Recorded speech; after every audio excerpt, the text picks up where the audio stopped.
Good morning. Welcome to 4x8 Paper Stuff. This is Beth. We're in our river journal, but we're going to talk a few quilts before we get started. If you follow me on Instagram, you've seen this one coming along. I have one more border on the left-hand side to finish, and then a overall green border, and then it's off to the quilter. This one is almost all done by hand, and it will be a large throw by the time it's through. Probably a twin size quilt for a twin size bed, but it's in William Morris reproduction fabrics, and this is a pattern that I've used before. It's from Missouri Star Quilts, and it's called Sunny Skies. But I absolutely love that pattern because it is so effective with the 16 squares, which are the patches, and then the graphic white border in the background. And no matter what color combination you use, it is really pretty, in my opinion. It has a very subtle pattern behind the scrappy squares. In my opinion, I love that pattern. Now, this one is more my speed. This is K Facet Fabric, which is my favorite fabric designer. And I cut off the bottom one a little bit, but it is bright fish in the middle of those stars. The pattern is called the Crown, and it's a Missouri Star quilt pattern also. But I'm only going to do 2 blocks of those 2 blocks, and then do some tiny little bit of border and hand quilting it myself because it's going to be a wall hanging in my hallway.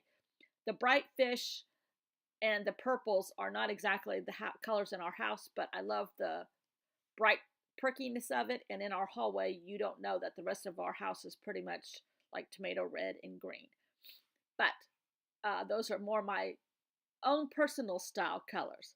But my husband's not keen on pink and purple in the living room. But it'll be fine in the hallway. And I'm going to make another one of these in some more primary colors with fish also for our friends that have the beach house and use it as a wall hanging in their beach house. So fun. So now we're on to journaling. So I thought it might be fun to do something with the animals, which I always love to do, no matter what kind of journal I do, of the Missouri River. But in just going across the Missouri River a few days ago, I saw a ton of hawks everywhere. So I decided to just focus on hawks. And I used my printer with my iPhone and printed those 2 hawks just from Google Images. One is a close up, and then another one is of one sitting on like a fence post. And the hawks I saw were so fat. Uh, Good hunting along the way, I believe, for these birds. And I chose to get a piece of, well, actually, this was a scrap of some of the composition notebook paper that I watercolor. And I just saturate that paper with water, and then I drop watercolors onto it. And I've used this several different times with several different color combinations. This one happened to be blue and green. And I am using my iPad, which you can't see, but getting like the Webster's Dictionary definition of hawk and some scientific terms, and I'm just uh, what do you call this? Sloppily journaling all that stuff in large print, in cursive writing, and lots of different directions around the edges. And I just wanted it to be a background. But I'm actually talking about hawks and the species they belong to, and blah, blah, blah, blah, blah. So, and then I attempt to draw, paint, design the hawk sitting on the fence post over all those words. I was trying to see if I could find a bird in some of that writing, but I never did see one. So I decided to make my own. It's not perfect, but it's mine. I say that a lot. It's not perfect, but it's mine. Um, and this is a good way to free yourself, get things down, and then you cover it up with art. To me, that was fun and pretty on that paper. And um, it my husband is talking to the dog in the background. Please ignore him if you can hear him. Um, he's speaking Spanish to a French dog. I don't think that's going to correlate, but whatever. They're happy together. So this is my attempt at drawing this hawk, and he's sitting sideways, kind of like how models do, looking behind them, how people do on the red carpet. So I'm sure this bird had been to the red carpet before he sat on that fence post. But again, I must have saw about 35 hawks on the road trip, which was 5 days, 4 days, one extra day spent in a hotel. But no matter where they were all on the edge of fields, and a lot of times the fields had been harvested. I saw a lot of corn, and I saw a lot of uh, cotton, and uh, something else, maybe like soybeans or something. But every place there were hawks, big, fat, juicy hawks sitting on fence posts or telephone wires or electrical wires looking for more prey. Um, so they just really got to me this time. No, it's not a parrot with some kind of weird top notch. It's really a hawk. Uh, After doing all of this and thoroughly enjoying this process and relaxing and uh,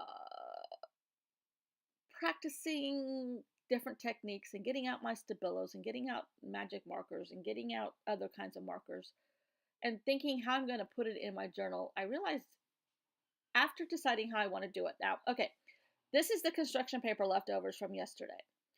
And I decided that I wanted to use that. It's actually cream. It looks more white there, but it's cream. And I decided I wanted to use it. I was going to use that paper and finish it up. But I really wanted to put the pictures from the printer with the brown construction paper scraps on there. And then I thought it needs more color, even with that blue from the handmade paper that I did. But then I get out a piece of paper that has all this blue watercolor that is on Tomoa River paper. Oh, hold on. That was my sister telling us that my dad might be able to go home tomorrow. She's on the evening shift. Okay, so this is Tomoa River paper, the blues and the greens on the right, and the other one is a jelly print from my granddaughter that just, one of those things where you clean off the jelly, the brayer. But I love the combination of these two things, and it's just adding color to color, and the hawk is going to look pretty in the background. But in realizing all this with the two pictures and my own gorgeous artwork of the hawk, oh, and some post-its that I keep forgetting I have, so I was going to use those to anchor down the other pictures on the brown to kind of tie in the blue from next door. My hawk is not going to fit. So I go back to my favorite detail, which I learned from James Burke, or he told me and reminded us that don't forget you can photocopy all your stuff and you can change the sizes. So I've been doing that a lot lately, and if you haven't seen it, he has a brand new video out that is excellent about using photocopies and using your photocopier at home and making copies of your artwork and making postcards. It's amazing. Anyhow, so I'm going to take my hawk to the photocopy machine, my little home printer, and shrink him. Even though he was fat on the telephone wires and the fence posts in the fields, I'm going to shrink mine. That's what I do. And that was his original size. And then he comes back and he's 50% of the size and he fits perfectly. I'm going to rip it a little bit and give me some raw edges like I like. And now I have some extra paper there on the side that I can play with tomorrow. So I do give it a torn edge look, and you still get the effect of my writing that I did underneath and my watercolor with the stabilos I did on top and markers and everything else that I used. And I have a hawk. And I really like this. And guess what? I added up all my mediums. There's 7. There's the brayer paper, there's the photocopy of the Tomoa River paper, there's the hawk, there's stabilos, there's construction paper, there's print paper, and there's post-its. So then I decided it needed a little bit of a title, and I'm spelling hawk backwards so that I don't mess up and jip myself space. But then I'm like, hawk, just hawk. So then I changed it to Hawkeye. If anybody is a child of my age, a person of my age, in your childhood, well, yeah, childhood, MASH was a TV show, and one of the characters on that show was Hawkeye. So I don't know. It was from the Korean War, and we have the Olympics going on from South Korea right now. Maybe that's how it came into play. I don't know, but I love watching the Olympics, and I've been watching them off and on in the hospital and around stuff. So this is my Hawkeye. my Missouri River hawk during the Olympics in South Korea, and 7 different kinds of medium in one journal page on the Missouri River. That's fun. That is fun. And I love this page. I love how it turned out.